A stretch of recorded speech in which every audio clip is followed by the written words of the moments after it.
Hey guys, good morning and welcome back to my new blog. তো guys, সকাল সকাল শুরু হলো এইসব মালগুলোকে বার করছিলাম, বেঙ্গলের মাল এগুলো। তারপরে গেলাম চার চাকাটাতে তেল ভরতে, বা বলে তেল ভরে নিয়ে আয়। আর তখন বাজছিল গাইস প্রায় 11টা 5-10 এরকম। তো গাইস তারপরে তেল ভরে এনে আমি বেরিয়ে গেলাম হচ্ছে বহরমপুরের জন্য আমার বাইকটাকে নিয়ে। কেন যাচ্ছি সেটা তোমরা ব্লগে দেখতে পাবে, তো ওয়েট করো এন্ড পর্যন্ত। তো এখন গাইজ আমি বহরমপুরের সামনে এসে এখানে একটু দাঁড়ালাম, গাড়ির কিছু ছবি নিচ্ছিলাম তাই। তো খুব সুন্দর ওয়েদারটা ছিল, মানে হিট ছিল বলতে গেলে, কিন্তু মানে কাইন্ড যেটা ওয়েদার যেটা দরকার সেটা ছিল।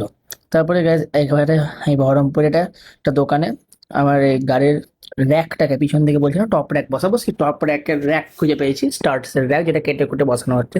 পুরো হাঁপসে গেলাম আমি গরমে, এত গরম। তখন 3টে বাজছে, প্রায় 2:30-3টের দিকে বাজছে।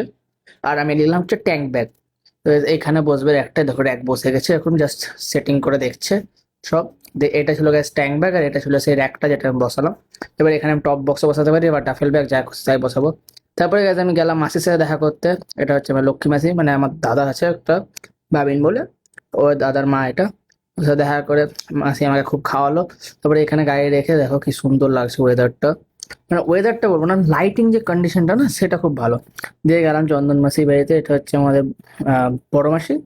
বড় মাসির সাথে দেখা করে গল্প সল্প সবার সাথে করলাম। এবার বহরমপুর গেছি, এবার আত্মীয়দের বাড়ি না গেলে খারাপ দেখায়, তাই গেলাম। তারপরে গ্যাস বেরিয়ে গেলাম আমি বাড়ির উদ্দেশ্যে।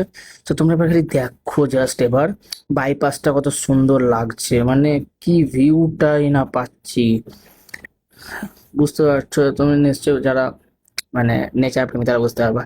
এবার গ্যাস রাত্রে শুরু হয়ে গেল বৃষ্টি। তো এই নিয়ে শেষ করলাম আজকের আমাদের ব্লগ। দেখা হচ্ছে আবার পরের ব্লগে। জুড়ে থাকো আমার সাথে, কমেন্টে জানাও কি কি চেঞ্জেস করতে হবে। Thank you so much for watching, and bye bye.